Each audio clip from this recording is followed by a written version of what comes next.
The Arab League is calling the UN for a no-fly zone over Gaza as a resolution. A no-fly zone? Over Gaza? Will Israel accept this resolution, or will it just continue what it's doing? There can't be a no-fly zone over Gaza because the ruler of the world doesn't permit it. Okay, just like there's no interference when the U.S. invades Iraq. And look, that's the way the world works. It doesn't work the way you're taught in civics classes. The world is ruled by force, not by law. And force happens to be overwhelmingly in one place, not entirely, of course. And so there can be,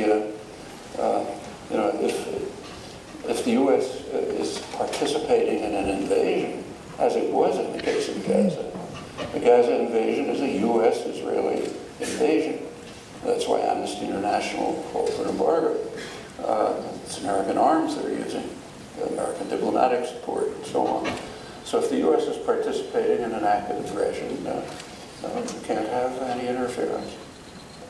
So sure they won't. It won't even get to the point where it could be considered.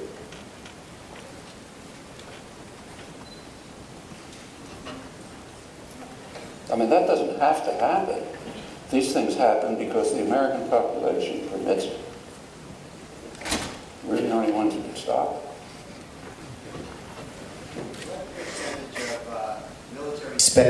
What percentage of military spending throughout the world is spent here in the United States? It's close to 50%, a little below 50%. Of course, that depends somewhat on how you count it. So if you count the spending for past wars, for veterans, for interest on the debt, and so on, then it goes up even beyond that. But the standard calculations, the U.S. military spending is close to 50% of global spending. And of course, it's quite totally different in character. So this is far more advanced in technological development and means of destruction. You can see that in Libya. I mean, the United States was kind of reluctant to get involved in Libya. France and Britain were in the forefront. But they couldn't even impose a no-fly zone without calling on the United States to do the heavy lifting. In the first couple of days, it was all U.S. Tomahawks and Warthogs and so on. The U.S. is so far ahead of the rest of the world in military expenditures that it's laughable. Like the Pentagon comes out with statements warning about, say, the Chinese military buildup, the next biggest power in the world. It turns out, according to the Pentagon calculations, it's by memory, I may not have it exact, but the Chinese military budget is roughly, I think they said, a fifth of what the United States spends in Iraq and Afghanistan, which is a fraction of the military budget. And in fact, it's actually less than the U.S. military spends on research and development. I think that was their conclusion. Also, it's not just advanced technology, advanced killing techniques, and so on. It's many other things. I mean, is there any other country in the world that has 800 military bases all over the world where the troops are and supplies and so on are ready for use and are used? It's unique. Also, the U.S., despite what we're doing to our own country, I mean, the country's being internally crushed in the most astonishing ways. But despite that, it's still the richest country in the world with enormous advantages. That may not be true for long if current policies continue, your domestic policies. So you spoke about the three options for how things could proceed. So theoretically, if America did change its policy in Israel, how would that affect the broader public opinion in the Arab world? If the United States changed policy? Yeah. Well, one of the real irritants to Arab public opinion is U.S. support for Israel. It's not the only one. I think the National Security Council was basically correct back in the 50s and since that the main issue is that the United States supports harsh, brutal dictatorships, blocks democracy and development, and does so because it's the best way to keep control of their energy that's been the major issue. There are others, like, for example, there are fairly, they're not regular, but there often are public opinion studies. And so, for example, right after there was an interesting one, right after 9/11, the Wall Street Journal, to its credit, did a study of public opinion in the Arab world about attitudes toward the United States. They just kept to the kind of people they were interested in. Bankers, professionals, what they called money Muslims. They care about what's called the Arab street. You know, just the rich guys, the guys who were all involved in the U.S. Western international development programs and so on, the neoliberal programs. They just did a study on them. Well, it turned out to be very much like the conclusions in 1958. Strong opposition to the United States because of its support of harsh dictatorships, its blocking democracy and development, and its efforts to just control the energy system. They had other concerns by then. One concern was support for Israeli occupation and repression. The other concern, which strikingly never really hit the radar in the United States, but it did over the Arab world, was the Iraq sanctions. The Clinton sanctions on Iraq may have killed hundreds of thousands of people, maybe a million. They strengthened the dictatorship. They crushed the population. And they probably prevented Saddam Hussein from going the way of other dictators that the U.S. was supporting by internal revolt. And there was enormous bitterness about that over the whole Arab world. You know, these are major crimes. So there are specific ones, but I think the basic one remains what the National Security Council said. Actually, that's responsible for the fact that the United States and Britain, incidentally, also have fairly consistently supported radical Islamism in opposition to secular nationalism.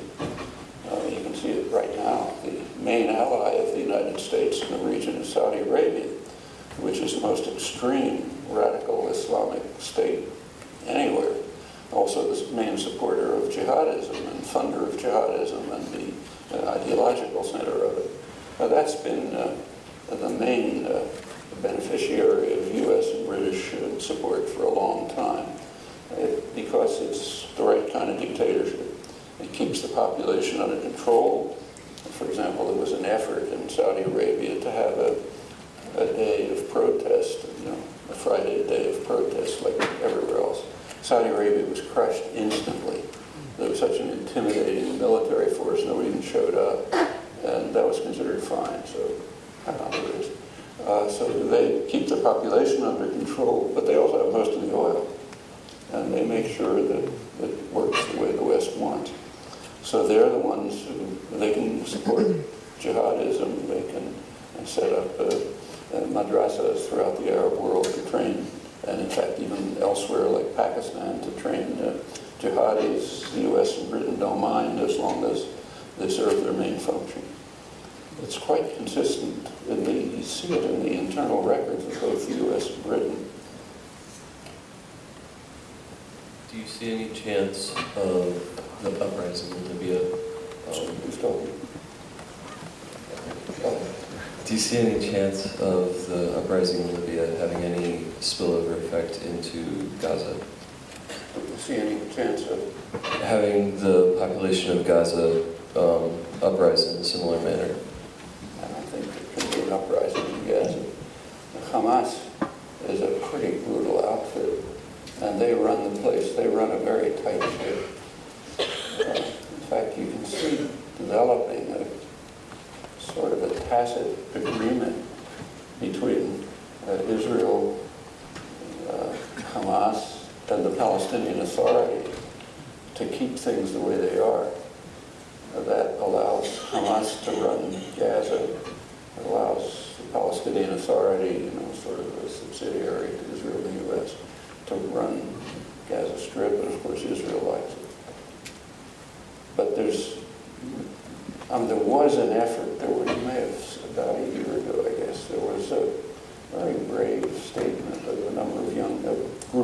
people in Gaza who came out through some electronic medium, I forgot how, with a strong statement calling for freedom, for justice, for an end to oppressive rule, and so on. Nobody knows what happened to them. They were crushed pretty quickly. The West Bank, it's kind of the same. There's an army which was originally trained and run by a U.S. general, Keith Dayton, some other general, I forget who, which works with the Palestinian Authority, and its task is essentially to keep the population quiet. In fact, when the time of the invasion of Gaza, there was concern that there might be protests in the West Bank, but there weren't any, because the Dayton army simply crushed them. And they were pretty proud of it. General Dayton himself gave a speech, you can pick it up on the internet, to the Washington Institute of Near East Policy. It's basically an offshoot of AIPAC, they call it an Independent Policy Agency, in which he praised the achievement. He said, we did a really great job. We kept any protests from developing. In fact, we did such a good job that the Israeli army, which of course we work in close connection with, was able to take forces out of the West Bank and use them for the attack on Gaza, thanks to the U.S. Palestinian Authority cooperation through the Dayton Army, which kept them quiet. Senator John Kerry, who's our senator, who's he's sort of Obama's point man on the Middle East. He's the one who goes out, negotiates, and so on. He made a speech at the Brookings Institution. This would have been February of 2010, I guess, maybe about a year ago, in which he said that things are kind of improving in the region. For the first time ever, he said, Israel has a legitimate negotiating partner. They've been pleading for years for somebody to negotiate with them. And now finally they have a negotiating partner, the Palestinian Authority. And he had one bit of evidence, the Dayton Army. His evidence was that the Dayton Army was so effective that it was able to ensure that there would be not even a protest when Israel invaded Gaza. So that shows things are improving. But I'd like to get back to the question. I think at least as things now stand, the chances of any uprising in Gaza seem very slim. They're just under way too much pressure, both internally and from Israel and up till now from Egypt. If there is a real democracy opening in Egypt, Egyptian policy might change, and Israel is quite worried about it. West Bank, it's conceivable that there could be some kind of resonance to the general protests throughout the region, but it hasn't happened yet.